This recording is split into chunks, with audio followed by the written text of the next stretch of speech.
Online में सबसे बड़ी दिक्कत ही पता क्या है? सबसे बड़ी दिक्कत ये है, सिलेक्शन परसेंटेज ऑनलाइन में कम क्यों है? क्यों है कम, क्यों है?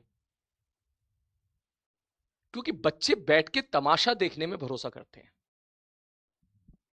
बच्चे होमवर्क नहीं करते। मैं तुम्हें 100% में से, मैं सीरियसली बता रहा हूं, ऑफलाइन क्लास में जितना कंटेंट दिया जाता है मैं तुम्हें शायद उसका 2 से ढाई गुना 3 गुना दे रहा हूं, सबको सब कुछ इंक्लूड कर लूं तो। लेकिन फिर भी एक ऑफलाइन क्लास वाला बच्चा आपसे अच्छा रिजल्ट लेके आ जाता है। क्यों लाता है पता है? क्योंकि वो घर पे आपसे 2 से 3 गुना ज्यादा, इनफैक्ट 4 से 5 गुना ज्यादा क्वेश्चन प्रैक्टिस और होमवर्क करता है। इस वजह से, इस वजह से। और यह चीज आपको समझनी पड़ेगी कि जब तक आप होमवर्क घर पे नहीं करोगे, आपका सिलेक्शन 200 करोड़ % गारंटी है नहीं होगा। कोटा में नंबर ऑफ सिलेक्शन इतने ज्यादा होने की वजह क्या है? केवल पढ़ाई अच्छा नहीं है, एक रीजन है कि बच्चे घर पे जाके होमवर्क करते हैं, ठीक है, फाइट करते हैं, क्वेश्चन को पढ़ते हैं। अबे जब क्वेश्चन ट्राई करोगे, ठीक है, तभी तो तुम्हारी जो बाकी प्रॉब्लम्स है, क्वेश्चन को पढ़ना, कंसेप्ट को अप्लाई करना, लैंग्वेज को क्रैक करना, कैलकुलेशन को ठीक करना, सिली मिस्टेक को दूर करना, तभी तो दूर होता है। आप लोग क्या करते हो? आप लोग देखते हो लेक्चर, बैठ के लेक्चर देखते हो, नोट्स बना ले तो खत्म, कहानी हो गया, काम बस चले गए, फिर अगले दिन फिर क्लास में आ गए।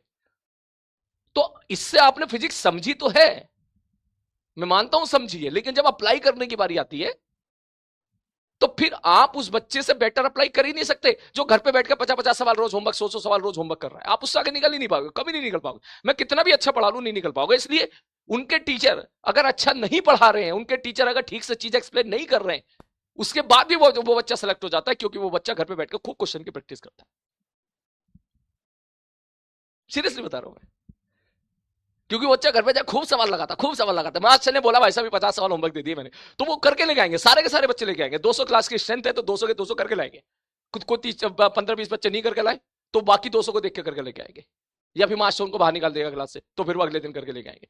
तो दैट्स द रीजन कि ऑफलाइन क्लास में अगर मास्टर के साथ आपकी ट्यूनिंग मैच नहीं भी हो रही है, फिर भी बच्चा वहां सिलेक्शन निकाल लेता है, क्योंकि वो घर पे बैठ के खूब मेहनत करता है। तो तुम लोग सोचो कि यहां पर तुम्हें जिस लेवल का कंटेंट दिया जा रहा है, अगर आपने घर पर होमवर्क लगाना स्टार्ट कर दिया तो तुम्हारा रिजल्ट कितना धांसू आएगा। तो ये सोच, ये सोच तू कितना खतरनाक रिजल्ट आएगा तुम लोगों का।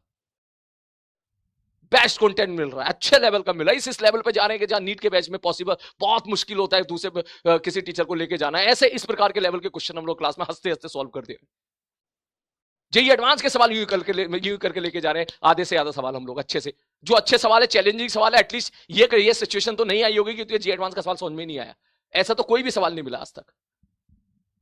तो सोच, अगर तूने घर पे बैठकर होमवर्क करना स्टार्ट कर दिया, फिर तेरा लेवल और तेरा result, not only in the physics, in and every chapter, her subject में, हर चैप्टर में, केमिस्ट्री में, बायोलॉजी में, अगर सोच तूने होमवर्क करना शुरू कर दिया तो तेरा क्या खतरनाक रिजल्ट आएगा। इसलिए मैं आपसे बोल रहा हूं, मुझे पता है ये ऑनलाइन क्लास में पॉसिबल होता नहीं है, क्योंकि पढ़ने वाले बच्चे होते हैं 5% या 10%, बाकी 90% होते हैं तमाशा देखने वाले।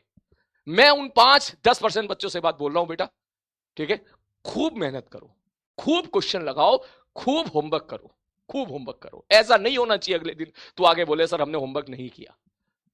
और जो बच्चे 90% बच्चे जो नहीं करके लेके आ रहे होमवर्क, तुम देखना 1 साल के बाद यही बच्चे स्टेज पे आके बोलेंगे कि सर आप जो जो होमवर्क देते थे हम रोज का रोज होमवर्क करते थे। और तू उस टाइम पे बहुत रिग्रेट करेगा, तुझे लगेगा कि यार पता नहीं इतनी मेहनत करी फिर भी मैं पीछे रह गया।